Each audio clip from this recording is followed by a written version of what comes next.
how to have a conversation with your parent, your elderly parent, about estate planning, advanced directives, things that might be necessary should an infirmity happen, a condition happen. So one way to gently approach this is to speak to the fact that you have in place these documents. So I'll give you an example. Mom, Dad, I just sent our oldest child off to college, and it was advised that I get a power of attorney for him and a HIPAA release because my oldest child is an adult. Anyone over the age of 18 is an adult, and they're young. And in the eyes of the law, legally, that person is estranged. Forever your child, but legally another adult and estranged. So it's important and valuable to have a power of attorney or a HIPAA release or a HIPAA release. They're separate and distinct documents for that child that's away at school. In case you have to, God forbid there's an accident, someone falls down a flight of steps, breaks a leg, there's a minor fender bender, there's a circumstance, person's in the hospital, you can't just call up and get a hold of them, although it depends on the facility. Right? But Mom, Dad, this is the circumstance I was advised to get. Do you have a financial power of attorney? Dad, do you have one for Mom? Mom, do you have one for Dad? Dad or Mom, do you have one of your other adult children having a power of attorney? And a HIPAA release is a fantastic form so that you can have a dialogue with the doctor. It's different than a healthcare proxy. They're really important. And that's the way you can bridge the gap from unknowing and uncertainty to knowledge and execution. Bring up the topic. And it's good that you have those documents as well, right? For the instance that I mentioned, adult child going off to college, you should have these documents in place. And then for an adult parent, again, you're always their child, even if you're 70 and they're 90, but legally a stranger. Can't access their bank accounts, can't access their medical records without prior authorization. So that's what you should think about it. And if you need to reach out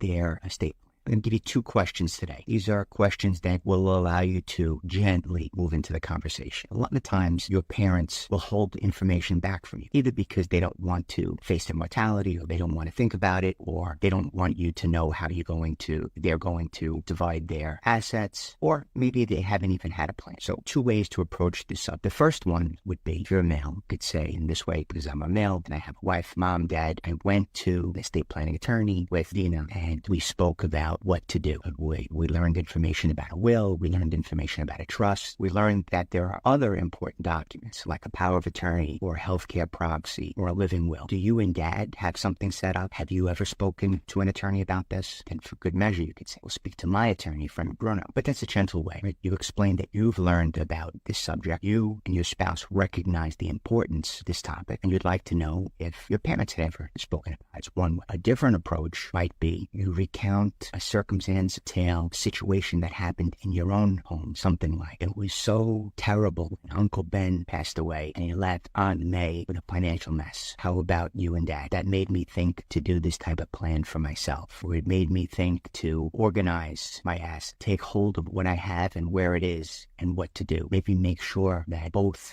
spouses are aware of what the assets are, where they are, what needs to be done, and how they would carry on without the other. Those are 2 ways that you can speak to your elderly parents about having a plan. Give you more in Frank, Bruno, Law.com.